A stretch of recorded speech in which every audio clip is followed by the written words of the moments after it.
Hi guys, good morning. Welcome back to my channel.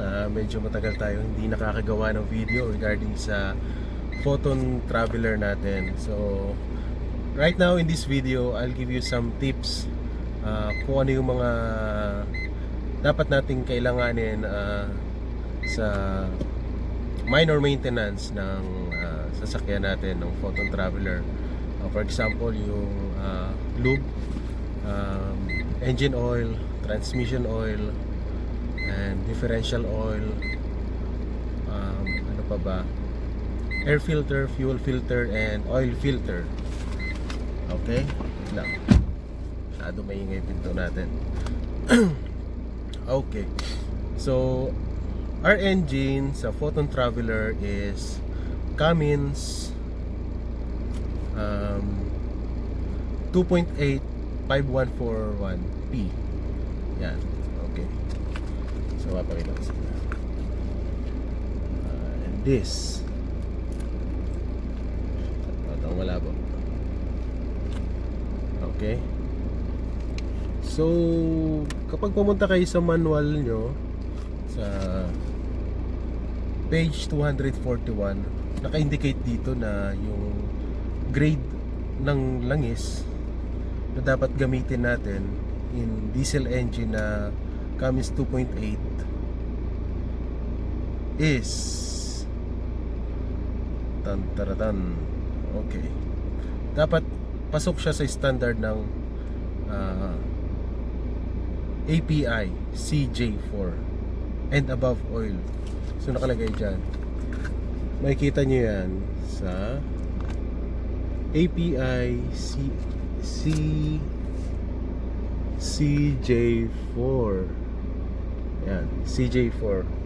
So, naghanap ako ng oil na papasok sa standard ng Cummins engine natin. Okay. So, Delo 400 MGX. So, ito nakalagay. API CJ4. Okay.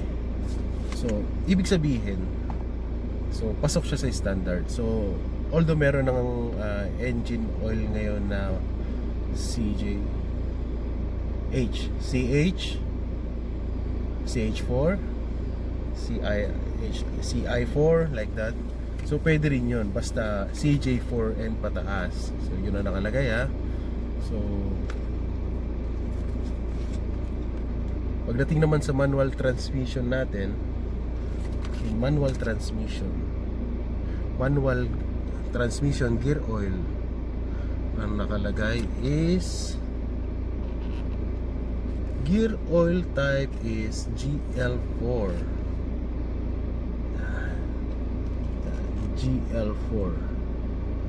So naghanap ulit ako ng papasok sa transmission gear oil natin, Toyota gear oil. Binili ko yan sa kasa ng Toyota, GL4. Yan. So kapag tumingin kayo sa mga nag-research kayo regarding sa GL4, so meron niyang mga content na very safe sa, depende kung anong metal na ginamit sa gears ng transmission box natin. So para hindi maaga ma-worn out, kasi yung iba may mga may nakahalo na harmful or hindi pala compatible dun sa mga gear oil natin or dun sa mga gears sa transmission box. So pagdating naman sa differential oil natin or yung sa transmission tray, ang pasok is GL5. Okay, hanapin nyo yung gear oil na GL5. So natagpuan ko rin siya sa Toyota differential gear oil GL5.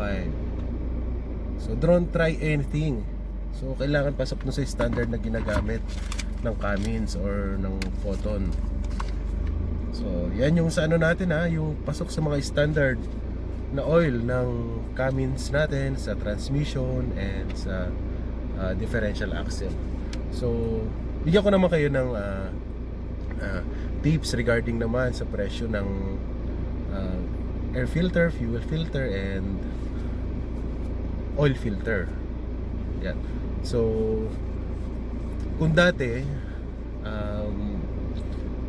gumagastos lang ako sa oil filter ng Toyota Hiace like 100 pesos or 150 pesos meron ka ng oil filter. So dito sa atin medyo pricey. So baka magulat kayo ha. So sa mga nagbabalak kumuha ng FOTON Traveller, so ito yung mga prices ng filters natin. Okay. Let's start with oil filter. Yeah. So ang oil filter natin is ganito. So nabili ko to online para sabihin ko sa inyo mas mura doon sa kinukunan ko compare sa kasa. So napansin ko may konting differences siguro sa mga fittings or ano, pero di pa naman ako nagkakaproblema regarding dito. So same lang naman. Ang nakalagay naman dito is Fleet Guard. Yan, Fleet Guard brand. So ang comparison ko nito, mas higher ang price niya sa kasa ng mga 200 pesos, or parang ngayon kasi nasa 1,600 na ngayon to. Nag price increase na sa kasa. But sa kinukunan ko nakuha ko nung to ng 950 pesos. May discount pa na binigay sa akin, so loyal customer discount, and ginagamit ko to for 10,000 kilometers. Papalit na ako ng oil filter every 10,000. So ayan. So 950 to, pero baka mabigyan pa tayo ng discount kapag sinabi ko yung pangalan ni ma'am. So i-comment ko down kung kanino, basta mag-comment lang kayo sa baba kung may tanong kayo regarding kung saan. So ito 950 pesos. Yan, oil filter. So let's go to ito ang oil filter ng FOTON Traveller Cummins engine. So brand Fleet Guard. Yan. So this one is also 950 pesos. Okay. So, nagugulat ba kayo sa presyo ng mga filters? Sa mga sanay dyan sa Toyota, sa Nissan, na mura mga filters. Ito, ang laki ng oil, ng air filter ng FOTON Traveller.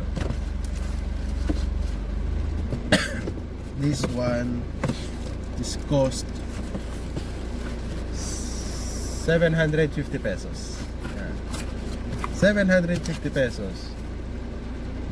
So pwede kayo magpa-deliver nito, and then bayaran nyo na lang yung shipping fee. Mag-offer din si ma'am ng COD.